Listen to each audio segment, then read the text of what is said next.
ആ വീഡിയോ കണ്ടിരുന്നു. അത് വളരെ വ്യക്തമായിട്ട് വീഡിയോയിൽ കാണുന്നുണ്ട്. ആ പെൺകുട്ടിയാണ് കയറി ചെല്ലുന്ന പോലെ എനിക്ക് ഫീൽ ചെയ്തത്.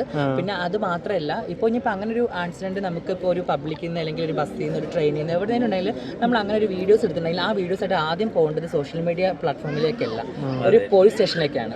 ഇന്ന ട്രെയിനിൽ നിന്ന് അല്ലെങ്കിൽ ഇന്ന സ്ഥലത്ത് നിന്ന് എനിക്ക് ഇങ്ങനെ ഒരു ദുരനുഭവം ഉണ്ടായി, അതിന് നിയമപരമായിട്ട് മുന്നോട്ട് പോവുക.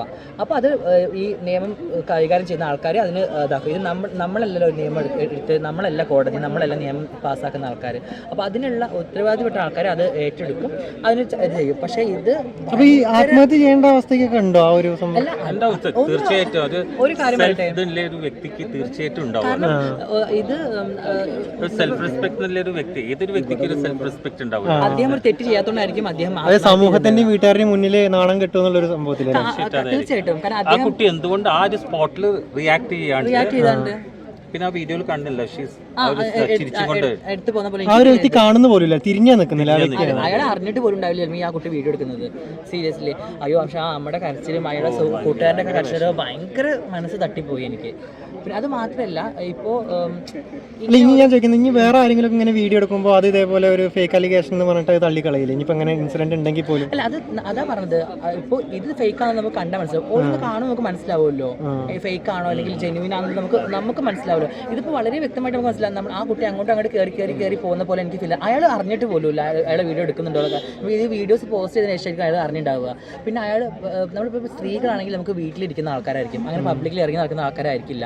പക്ഷേ ആണുങ്ങൾ എന്ന് പറയുമ്പോൾ പബ്ലിക്കിൽ ഇറങ്ങി നടക്കുന്ന ആൾക്കാരായിരിക്കും. അവർക്ക് പുറത്ത് പോകേണ്ട ആവശ്യങ്ങളുണ്ടാവും, അവർക്ക് ഫ്രണ്ട്സിൻ്റെ കൂടെ പോകേണ്ടി വരും, അല്ലെങ്കിൽ പബ്ലിക്കിൽ നടക്കും. പബ്ലിക്കിൽ നിന്ന് ഇത്രയും ഹേർട്ട് കമൻസും ഇങ്ങനെ എന്താണ് അതിൽ കാണുന്നുണ്ടല്ലോ, ആ വ്യക്തിയെ ബാഗ് ഇങ്ങനെ പിടിച്ചിട്ടിരിക്കുന്നത്.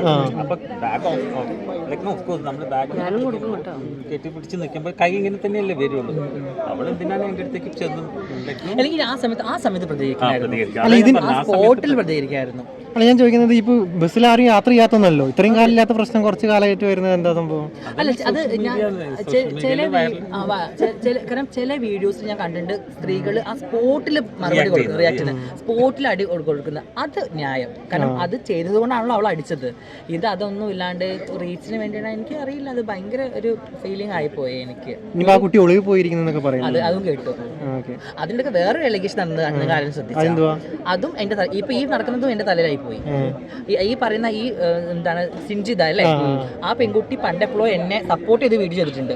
പണ്ടെപ്പോഴോ ജാസിനെ ട്രാൻസ് ആയതിനെ എല്ലാവരും കൂടെ ഇങ്ങനെ ഘോഷിക്കുന്നത്, അത് അവരുടെ ഇഷ്ടത്തിന് വേണ്ടി അവർ ജീവിച്ചോട്ടെ എന്നിട്ട് ഒരു സപ്പോർട്ടീവ് വീഡിയോസ് പണ്ടെപ്പോഴോ ചെയ്തിട്ടുണ്ട്. എനിക്ക് അറിയില്ല കേട്ടോ. അത് ആ മറ്റേ പെൺകുട്ടി പറഞ്ഞപ്പോഴാണ് ഞാൻ അറിയുന്നത്. എന്നെ ട്രോളുന്ന വേറൊരു കുട്ടി ഉണ്ടല്ലോ, ഞാൻ ആ കുട്ടിയുടെ പേര് പറയാൻ താല്പര്യപ്പെടുന്നില്ല. അപ്പോൾ ആ കുട്ടി പറയാം, ജാസിനെ പോലത്തെ ആൾക്കാരെ സപ്പോർട്ട് ചെയ്തിട്ടുണ്ട്. അപ്പോൾ ഇതിനെ മനസ്സിലാക്കാമല്ലോ ആ കുട്ടിയുടെ ക്വാളിറ്റി എന്താണ്, ഈ പറയുന്ന ആളെ ക്വാളിറ്റി എന്താണ് പബ്ലിക്കിൽ മീഡിയയിൽ വന്നിട്ട് ഇങ്ങനെ പച്ചത്തേറി പറയുന്നതോ. അല്ല, എനിക്കറിയില്ല. ഇപ്പം എന്നെ ഒരുപാട് പേര് ട്രോളുന്നുണ്ട്, ഒരുപാട് പേര് സപ്പോർട്ട് വീഡിയോസ് ചെയ്യുന്നുണ്ട്, ഒരുപാട് എന്നെ കളിയാക്കി വീഡിയോസ് ചെയ്യുന്നുണ്ട്. ഇവരൊന്നും എൻ്റെ അമ്മയുടെ മക്കളൊന്നും അല്ലല്ലോ, എനിക്ക് അറിയത്ത് പോലും ഇല്ല ഇവരൊന്നും.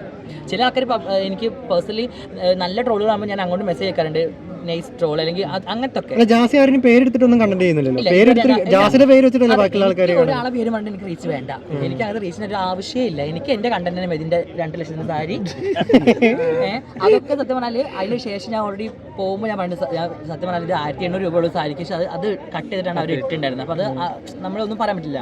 കാരണം പറഞ്ഞ പെൺകുട്ടിക്ക് എപ്പോഴും ജാസിയുടെ പേര് തന്നെ വേണം തോന്നില്ല അരി വാങ്ങാൻ. എനിക്ക് അറിഞ്ഞൂടാ, കുറെ കാലമായിട്ട് ഡൗൺ ആയി കിടക്കായിരുന്നു. ഇപ്പൊ ജാസിനെ പറഞ്ഞ അത് ആ കുട്ടി മാത്രമല്ല, കുറച്ച് ആൾക്കാരങ്ങ് തുടങ്ങിയിട്ടുണ്ട്. ഇതിപ്പോ നല്ല വീഡിയോസ് കണ്ടോണ്ടിരിക്കും, അതിന്റെ അവസാനം ഒരു എന്റെ വീഡിയോസ് ഇട്ടിട്ട് അങ്ങോട്ട് ട്രോൾ ആയിരിക്കും. അപ്പൊ നമുക്ക് ആ വീഡിയോസ് കാണുമ്പോൾ പിന്നെ ഇടുന്ന ഫോട്ടോസിൽ എന്റെ ഫോട്ടോസ് ആയിരിക്കും ഫസ്റ്റ്, എന്നിട്ടാണ് വീഡിയോ ചെയ്യുന്നത്. അപ്പോൾ എനിക്കല്ല, അത് കണ്ടോണ്ടിരിക്കാനും അത് കേൾക്കാനും കുറച്ച് ആൾക്കാർ ഉണ്ടാവായിരിക്കും. അവര് തുറന്നു പറയണം വീടിന്റെ വരുമാനം ജാസി അങ്ങനെ. ഡാലിബേബിക്ക് എന്തെങ്കിലും ഇൻസിഡന്റ് ഉണ്ടായിട്ടുണ്ട് ഈ പറഞ്ഞ പോലെ ബാഡ് ടച്ച് അങ്ങനെ എപ്പോഴും വന്നിട്ടുണ്ടോ?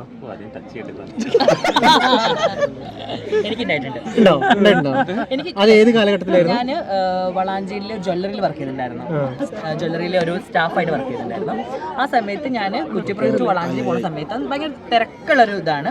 ആ സമയത്ത് ഒരു മോശം അനുഭവം എനിക്ക് ഉണ്ടായിട്ടുണ്ടായിരുന്നു. ആ സമയത്ത് ആ സ്പോട്ടിൽ തന്നെ ഞാൻ പ്രതികരിച്ചു. അയാൾ അപ്പോൾ തന്നെ അടുത്ത സ്റ്റോപ്പിൽ ഇറങ്ങി പോവുകയും ചെയ്യും.